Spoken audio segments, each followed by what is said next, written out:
Boa Nova. Psicografado por Francisco Cândido Xavier. Ditado pelo Espírito Humberto de Campos. Ano da primeira publicação, 1941. 26. A negação de Pedro.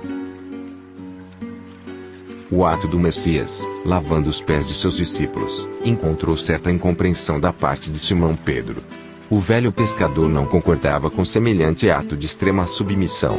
E, chegada a sua vez, obtemperou, resoluto: Nunca me lavareis os pés, mestre. Meus companheiros estão sendo ingratos e duros neste instante, deixando-vos praticar esse gesto, como se fosseis um escravo vulgar. Em seguida a essas palavras, lançou à assembleia um olhar de reprovação e desprezo, enquanto Jesus lhe respondia: Simão, não queiras ser melhor que os teus irmãos de apostolado, em nenhuma circunstância da vida. Em verdade, assevero-te que, sem o meu auxílio, não participarás com o meu espírito das alegrias supremas da redenção. O antigo pescador de Cafarnaum aquietou-se um pouco, fazendo calar a voz de sua generosidade quase infantil. Terminada a lição e retomando seu lugar à mesa, o mestre parecia meditar gravemente. Logo após, todavia, dando a entender que sua visão espiritual devassava aos acontecimentos do futuro, sentenciou: Aproxima-se a hora do meu derradeiro testemunho. Sei, por antecipação, que todos vós estareis dispersados nesse instante supremo. É natural, porquanto ainda não estáis preparados senão para aprender. Antes, porém, que eu parta, quero deixar-vos um novo mandamento, o de amar-vos uns aos outros como eu vos tenho amado, que sejais conhecidos como meus discípulos, não pela superioridade no mundo, pela demonstração de poderes espirituais, ou pelas vestes que envergueis na vida, mas pela revelação do amor com que vos amo, pela humildade que deverá ornar as vossas almas, pela boa disposição no sacrifício próprio. Vendo que Jesus repetia uma vez mais aquelas recomendações de despedida, Pedro, dando expansão ao seu temperamento irrequieto, adiantou-se, indagando: Afinal, Senhor, para onde ides? O mestre lhe lançou um olhar sereno, fazendo-lhe sentir o interesse que lhe causava a sua curiosidade e redarguiu: Ainda não te encontras preparado para seguir-me. O testemunho é de sacrifício e de extrema abnegação e somente mais tarde entrarás na posse da fortaleza indispensável. Simão, no entanto, desejando provar por palavras aos companheiros o valor da sua dedicação, acrescentou, com certa ênfase, a propósito de se impor a confiança do Messias: Não posso seguir-vos. Acaso, mestre, podereis duvidar de minha coragem? Então, não sou um homem. Por vós darei a minha própria vida. O Cristo sorriu e ponderou: Pedro, a tua inquietação se faz credora de novos ensinamentos. A experiência te ensinará melhores conclusões, porque, em verdade, te afirmo que esta noite o galo não cantará, sem que me tenhas negado por 3 vezes. Julgais-me, então, um espírito mau e endurecido a esse ponto? Indagou o pescador, sentindo-se ofendido. Não, Pedro. Adiantou o mestre, com doçura. Não te suponho ingrato ou indiferente aos meus ensinos. Mas, vais aprender, ainda hoje, que o homem do mundo é mais frágil do que perverso. Pedro não quis acreditar nas afirmações do Messias, e tão logo se verificara a sua prisão, no pressuposto de demonstrar o seu desassombro e boa disposição para a defesa do Evangelho do Reino, atacou com a espada um dos servos do sumo sacerdote de Jerusalém, compelindo o mestre a mais severas observações. Consoante as afirmativas de Jesus, o colégio dos apóstolos se dispersara, naquele momento de supremas resoluções. A humildade com que o Cristo se entregava desapontara alguns deles, que não conseguiam compreender a transcendência daquele reino de Deus, sublimado e distante. Pedro e João, observando que a detenção do mestre pelos emissários do templo era fato consumado, combinaram, entre si, acompanhar, de longe, o grupo que se afastava, conduzindo o Messias. Debaúde, procuraram os demais companheiros que, receosos da perseguição, haviam debandado. Ambos, no entanto, desejavam prestar a Jesus o auxílio necessário. Quem sabe poderiam encontrar um recurso de salvá-lo. Era mister certificar-se de todas as ocorrências. Mobilizariam suas humildes relações em Jerusalém, a favor do mestre querido. Compreendiam a extensão do perigo, e as ameaças que lhes pesavam sobre a fronte. De instante a instante, eram surpreendidos por homens do povo que, em palestra de caminho, acusavam a Jesus de feiticeiro e herético. A noite caíra sobre a cidade. Os 2 discípulos observaram que a expedição de servos e soldados chegava à residência de Caifás, onde o Cristo foi recolhido a uma cela úmida, cujas grades davam para um pátio extenso. O prisioneiro fora trancafiado, por entre zombarias e impropérios. Ao grupo reduzido, juntava-se agora a massa popular, então em pleno alvoroço festivo, nas comemorações da Páscoa.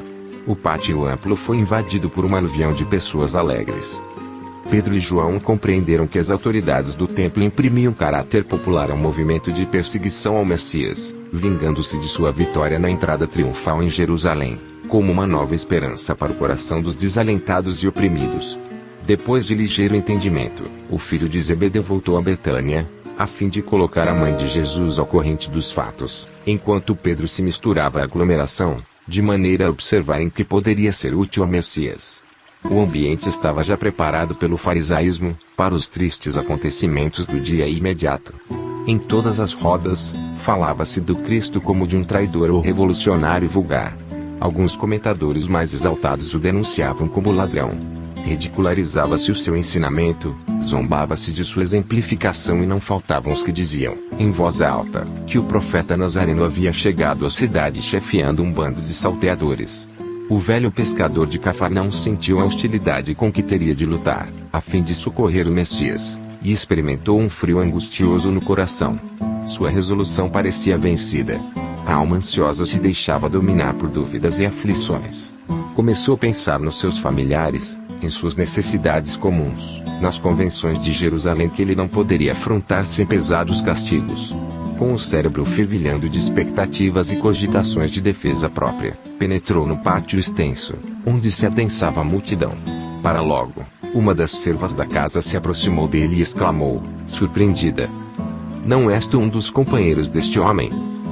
Indagou, designando a cela onde Jesus se achava encarcerado. O pescador refletiu um momento e, reconhecendo que o instante era decisivo, respondeu, dissimulando a própria emoção: "Estás enganada. Não sou."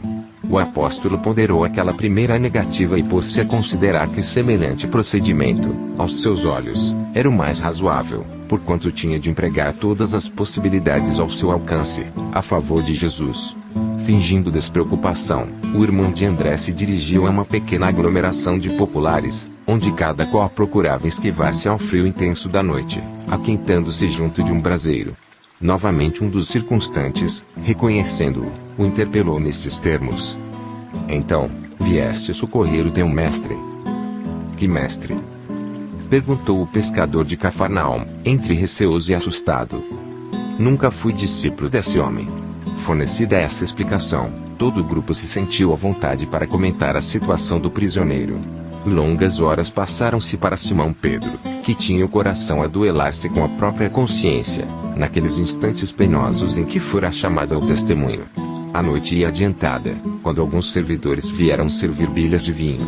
Um deles, encarando o discípulo com certo espanto, exclamou de súbito: "É este. É bem aquele discípulo que nos atacou a espada, entre as árvores do horto." Simão ergueu-se pálido e protestou: "Estás enganado, amigo. Vê que isso não seria possível." Logo que pronunciou sua derradeira negativa, os galos da vizinhança cantaram em vozes estridentes, anunciando a madrugada. Pedro recordou as palavras do mestre e sentiu-se perturbado por infinita angústia. Levantou-se cambaleante e, voltando-se instintivamente para a cela em que o mestre se achava prisioneiro, viu o semblante sereno de Deus a contemplá-lo através das grades singelas. Presa de indizível remorso, o apóstolo retirou-se envergonhado de si mesmo. Dando alguns passos, alcançou os muros exteriores, onde se deteve a chorar amargamente.